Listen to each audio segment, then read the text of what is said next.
We can construct a table of values for relationships and graph them to solve problems. For example, a manufacturer recommends that their cordial be diluted by adding water. For every 1 cup of cordial, 3 cups of water are needed. If 2 cups of cordial were used, 6 cups of water would be needed. So when the volume of cordial is changed, a different volume of water must be measured.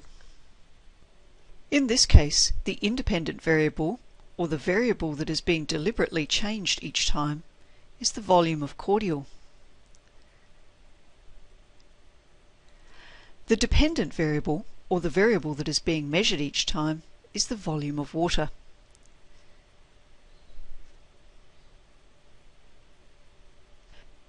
To work out the points to plot, we complete the table of values.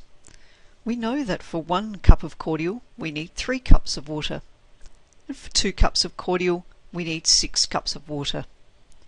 If we had 3 cups of cordial, we would need 9 cups of water.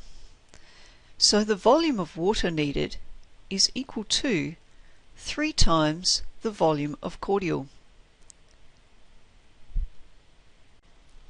We can use the equation for this relationship to work out the other volumes of water needed.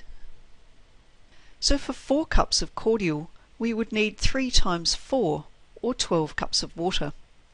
For 6 cups of cordial, 18 cups of water would be needed.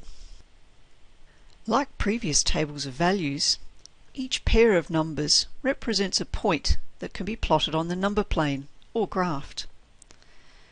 When plotting points on a number plane, the x-axis always represents the independent variable, in this case, the volume of cordial.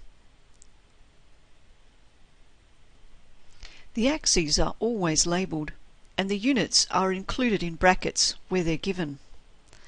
The y-axis is always the dependent variable, in this case, the volume of water.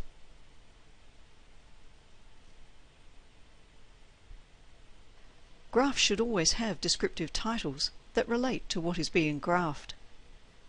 In this case, a good title would be a graph of the volume of water needed for different volumes of cordial.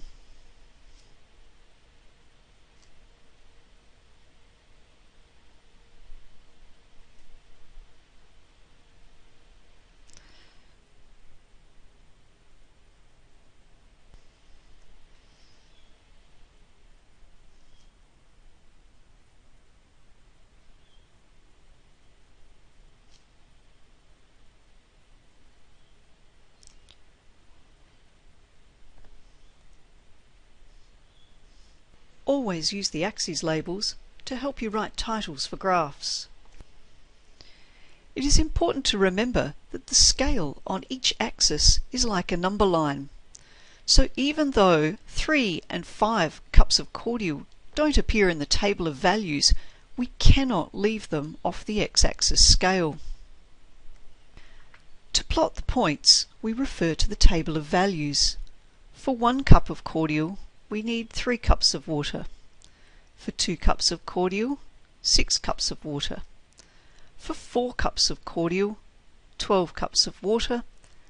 For 6 cups of cordial, 18 cups of water.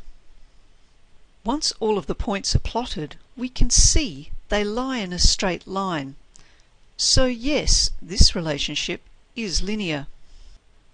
We can draw a line of best fit through the points and use this to predict other values for the variables. A line of best fit is simply a line that follows the trend of any points plotted. It may be a straight line or it may be a curve. Arrows are added at the ends of the line of best fit to show that the trend continues beyond the points plotted.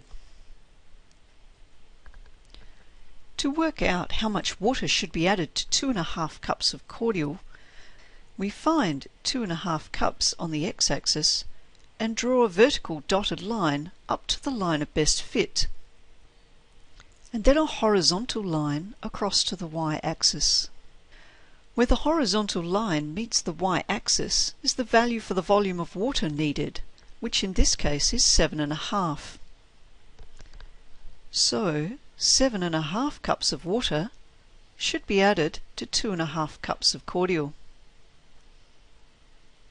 To determine what volume of cordial should be added to 14 cups of water, we find 14 cups on the y-axis